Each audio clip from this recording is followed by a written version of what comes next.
औज़ुबिल्लाहि मिनश्शैतानिर्रजीम बिस्मिल्लाहिर्रहमानिर्रहीम। आज जो हमारा टॉपिक होगा क्लास 11th के लिए, सब्जेक्ट पॉलिटिकल साइंस के लिए, वो टॉपिक होगा हमारा Indian constitution. In the previous lecture, we talked about the constitution as a general. What does the constitution mean? Why does the countries need the constitution? Or what are the functions of the constitution? But in this lecture, we will try to know especially about the Indian constitution. How Indian constitution was framed and who framed the Indian constitution. So इस lecture के अंदर हम specially Indian constitution के बारे में पढ़ेंगे. So before starting that topic, again I will try to remind you, what does the constitution mean? As I told you that constitution means set of laws which helps the nation to govern the nation. It's a set of principles which helps the nation to govern. यानी set of principles होते हैं जो एक nation को चलाने में मदद करते हैं. So आज हम पढ़ेंगे इंडियन कॉन्स्टिट्यूशन के बारे में. इंडियन कॉन्स्टिट्यूशन में पढ़ने से पहले थोड़ा बहुत इंपॉर्टेंट कुछ जान लेते हैं. याद रखिएगा, जो इंडियन कॉन्स्टिट्यूशन है ये दुनिया का सबसे लेंथीएस्ट कॉन्स्टिट्यूशन है.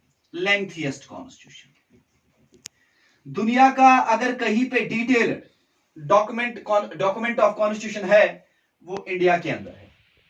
Now if anybody will ask you that why the constitution of India is lengthiest, your answer should be, sir, due to multiple religions or diversity of religions. यहाँ पे बहुत सारे मजहब है और हर एक के लिए डिटेल्ड लॉज है, जिसकी वजह से हमारे इंडियन कॉन्स्टिट्यूशन को लेंथीएस्ट कॉन्स्टिट्यूशन कहा जाता है. Because in India we have diversity, and the fortunate thing is that in diversity we have unity in India as well. So this is the first point, that India's constitution is the lengthiest constitution of the world. Second thing is, India is considered as world's largest democratic nation. Democratic nation means that a country where the supreme power lies in the hands of people, and it's to be believed that it's India who provides lots of powers to their citizens. So we have democratic nation. So the world's largest democratic nation is India. Second point. The third point about the Indian constitution is, it's called the bag of borrowings. Bag of borrowings. Why it's called the bag of borrowings? Because the source of Indian constitution, the features of Indian constitution has been borrowed from the different nations. Some features has been borrowed from Japan, some from Canada, some from USA, some from UK. Then it became the bag of borrowings. So Indian constitution is a mixture of different constitutions of the world, and then it became the lengthiest constitution of the world. So बात करते हैं constitution की. अगर Indian constitution के बारे में कहा जाए, it's a set of fundamental principles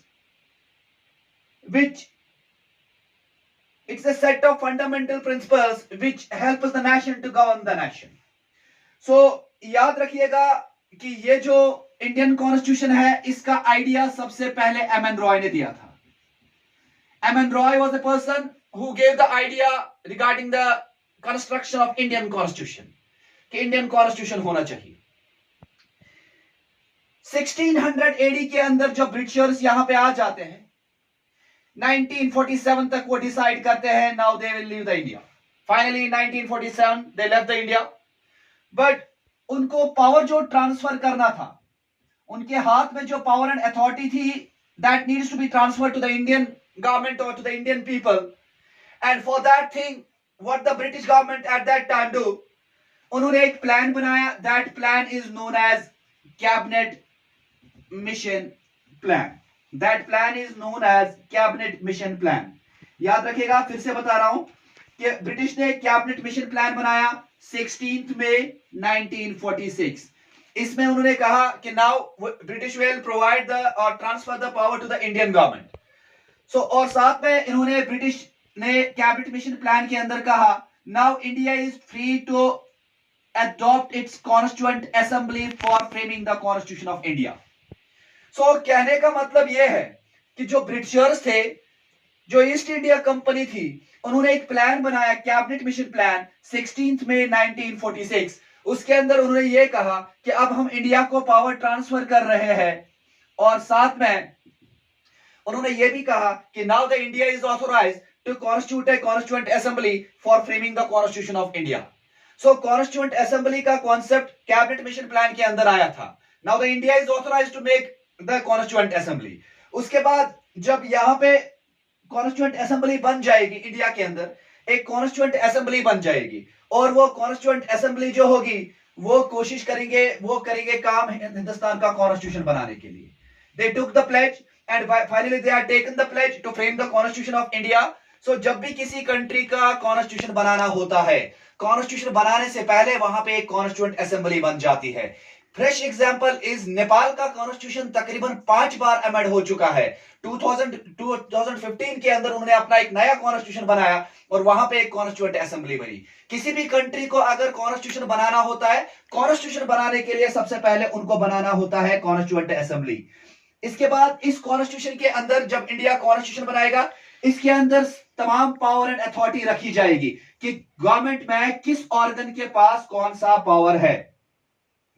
साथ में याद रखिएगा, जब इंडिया का कॉन्स्टिट्यूशन बन जाता है, इंडिया के कॉन्स्टिट्यूशन के अंदर कुछ सुप्रीम वर्ड्स रखे जाते हैं। जैसे इसके अंदर एक वर्ड रखा जाता है sovereign, socialist, secular, democratic, Republic, liberty, equality, fraternity. These are the core words which are mentioned in the constitution. ये important words है जो constitution के अंदर है। उसके बाद जब यहाँ पे अब constitution की तैयारी होगी, अब constitution यहाँ पे बन जाएगा, अब constituent assembly यहाँ पे बन जाती है। जो constituent assembly होती है, constituent assembly जो होती है, अब वो बन जाएगी। अब कॉन्स्टिट्यूएंट असेंबली कंट्री का कॉन्स्टिट्यूशन बनाएगी। याद रखिएगा, जो कॉन्स्टिट्यूएंट असेंबली होती है वो सबसे पहले बार 9 दिसंबर 1946 को मिल जाएंगे। 9 दिसंबर 1946 के अंदर मिल जाएंगे। जब वो यहाँ पे 9 दिसंबर 1946 के अंदर मिल जाएंगे, उसके बाद वो कोशिश करेंगे हिंदुस्तान का कॉन्स्टिट्यूशन बनाने की।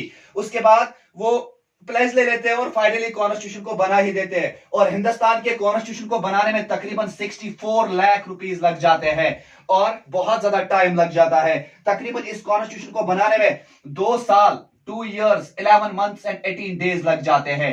और बहुत सारे लीडर्स ऐसे होते हैं जिनका बहुत ज्यादा रोल होता है कॉन्स्टिट्यूशन बनाने में। जैसे जवाहरलाल नेहरू का रोल होता है, डॉक्टर बी आर अंबेडकर का होता है, डॉक्टर राजेंद्र प्रसाद का होता है। सो ये बहुत सारे कुछ लीडर्स थे who played very important role in order to frame the constitution of India. In fact जब कॉन्स्टिट्यूशन बन जाता है, उसके बाद जो डॉक्टर बी आर अंबेडकर थे, बी आर अंबेडकर को father of the Indian constitution माना जाता है। सो कॉन्स्टिट्यूएंट असेंबली कब मिली? पहली बार 9 दिसंबर 1946 के अंदर। जब वो यहां पे मिल जाती है, उसके बाद कॉन्स्टिट्यूशन बनना शुरू हो जाता है। और याद रखिएगा, जब यहां पे कॉन्स्टिट्यूएंट असेंबली बन जाती है, the total strength of the assembly was 389। The total strength of assembly was 389। Out of these 296 were elected to represent the British India. याद रखिएगा, फिर से कह रहा हूं, the total strength of assembly was 389। Out of these 296 were elected to represent the British India and 93 seats to be the princely states. So उसके बाद India का कॉन्स्टिट्यूशन बन जाएगा और इंडिया के कॉन्स्टिट्यूशन के अंदर सबसे पहली बार फिर कंट्री का प्राइम मिनिस्टर बन जाएगा, जवाहरलाल नेहरू प्राइम मिनिस्टर बन जाएगा। और उसके बाद कॉन्स्टिट्यूएंट असेंबली का जो उस समय पे प्रेसिडेंट बन जाता है, doctor Sachidanand Sinha became the first president of the Constituent Assembly. Later on, the Dr. Rajendra Prasad became the president of the country. So ये मैंने सिंपली आपको कहा कि कॉन्स्टिट्यूशन क्या है, कॉन्स्टिट्यूशन कब बना था। अब enactment of constitution, finally constitution कब इनेक्ट हो जाता है, यानी फाइनली कब इसको लागू किया जाता है। याद रखिएगा, हमारे कॉन्स्टिट्यूशन का इनेक्टमेंट के पीछे भी एक लिटरेचर है, एक हिस्ट्री है, वो है पुरुना स्वराज। पुरुना स्वराज वो भी हम जान जाएंगे कि पुरुना स्वराज क्या होता है। सो याद रखिएगा, enactment of the constitution, finally constitution बन जाता है 26 नवंबर 1949। इस डेट को कॉन्स्टिट्यूशन को अडॉप्ट किया जाता है। If in the examination, the examiner will ask you the question, when was the Constitution of India was adopted? Your answer should be the 26th November 1949. Later on क्या हो जाता है, उसके बाद ये जो कॉन्स्टिट्यूशन होता है ये फाइनली केम इनटू इनफोर्स कब आ जाता है वो भी देख लेते हैं. सो 26 जनवरी, it came into force in 26 January 1950. So याद रखिएगा इस डेट के अंदर the 26th date is very important because this 26th date has a very important history behind it. What is that history? That history is the Purna Swaraj. याद रखिएगा पुरना स्वराज क्या है. 1930 जो पुरना स्वराज है, पुरना स्वराज लाहौर के अंदर एक सेशन हो जाता है. लाहौर के अंदर 1929 के अंदर एक सेशन कर लेता है इंडियन नेशनल कांग्रेस. इस सेशन के अंदर सबसे पहली बार ब्रिटिश के अगेंस्ट हिंदुस्तान के लोगों ने, मुसलमानों ने और हिंदू ने सबसे पहली बार हिंदुस्तान अंग्रेजों से आजादी मांगी थी. यानी पुराना स्वराज मतलब complete independence demand was given by the Indian National Congress first time in the session of Lahore in 1929. So ये हिस्टोरिकल इंपॉर्टेंस है, इसलिए लेटर ऑन 26 डेट को ही अडॉप्ट किया जाता है और एनफोर्स किया जाता है. सो याद रखिएगा हमारा एडॉप्टेशन डेट है 26 नवंबर 1949 and the constitution finally came into force 26 जनवरी 1950. अब कॉन्स्टिट्यूशन जब हमारा कॉन्स्टिट्यूशन बना था उस समय पे हमारे कॉन्स्टिट्यूशन के अंदर कुछ इंपॉर्टेंट चीजें हैं वो भी आपको बताना चाहता हूं कि उस समय पे हमारे कॉन्स्टिट्यूशन के अंदर रखा गया था 395 आर्टिकल्स, लेकिन आज अमेंडमेंट रेगुलर होने की वजह से 452 तक पहुंच चुका है. And we have the 12 schedules. So we have 12 schedules and when constitution was framed at that time we have the 395 articles and right now in the present era we have the 452 articles. So ये increase भी हो सकते हैं because हमारा Indian constitution जो है that is dynamic in nature, that is flexible in nature. So जितनी सारी चीजें नई आ जाएगी, जब भी कॉन्स्टिट्यूशन के अंदर गवर्नमेंट जो होगी अमेंडमेंट करेगी, उस केस में अमेंडमेंट में ये ऐड हो सकता है और 452 का इंक्रीज हो सकता है. जो हमारा कॉन्स्टिट्यूशन है, कॉन्स्टिट्यूशन में और एक सबसे चीज इंपॉर्टेंट रखी गई थी. जब हमारा कॉन्स्टिट्यूशन बनाया गया था सबसे इंपॉर्टेंट प्रोविजन जो पहले रखे गए थे that was about the citizenship, that was about the union and territories, यानी लैंड के रिलेटेड, के स्टेट के रिलेटेड, how to create the state. वो सारे कुछ इंपॉर्टेंट प्रोविजंस पहले रखे गए थे. लेटर ऑन अमेंडमेंट करके कुछ नए प्रोविजंस को भी लेटर ऑन ऐड कर दिया जाता है. इसके अलावा जब कॉन्स्टिट्यूशन बना रहा था, कॉन्स्टिट्यूशन के बनाने के समय पे कुछ कमिटीज बने थे, उन कमिटीज को काम हैंड ओवर कर दिया गया था कि कॉन्स्टिट्यूशन बनाने में. जैसे यूनियन पावर कमेटी एक कमेटी बनी थी जिसका हेड था पंडित जवाहरलाल नेहरू. इसी तरीके से यूनियन कॉन्स्टिट्यूशन कमेटी भी बनी थी जिसका हेड था पंडित जवाहरलाल नेहरू. इसी तरीके से स्टीयरिंग कमेटी बनी थी जिसका हेड था डॉक्टर राजेंद्र प्रसाद. इसी तरीके से ड्राफ्टिंग कमेटी बनी थी जिसका हेड था doctor BR Ambedkar. So in short में हम कहेंगे इंडिया का कॉन्स्टिट्यूशन कब बना वो भी मैंने बता दिया और कब इन्फोर्स हुआ वो भी मैंने बता दिया. इसको क्यों बैग ऑफ बोरोइंग्स कहते हैं, लेंथीएस्ट कॉन्स्टिट्यूशन कहते हैं, और क्यों यहां पे लेंथीएस्ट कॉन्स्टिट्यूशन है, क्या रीजन है, और पुराना स्वराज के पीछे कौन सी हिस्ट्री है, 26 जनवरी के पीछे कौन सी हिस्ट्री है, कैबिनेट मिशन प्लान कब आया था और कॉन्स्टिट्यूएंट असेंबली किस प्लान के तहत बनी थी. मैंने कहा the Constituent Assembly was framed as per the Cabinet Mission Plan, which was made in 16th May 1946. और फाइनली हिंदुस्तान आजाद हो जाता है अपना कॉन्स्टिट्यूशन बनाने में. कॉन्स्टिट्यूशन के अंदर बहुत सारी चीजें ऐसे भी है जो मैंने इंपॉर्टेंट नहीं की.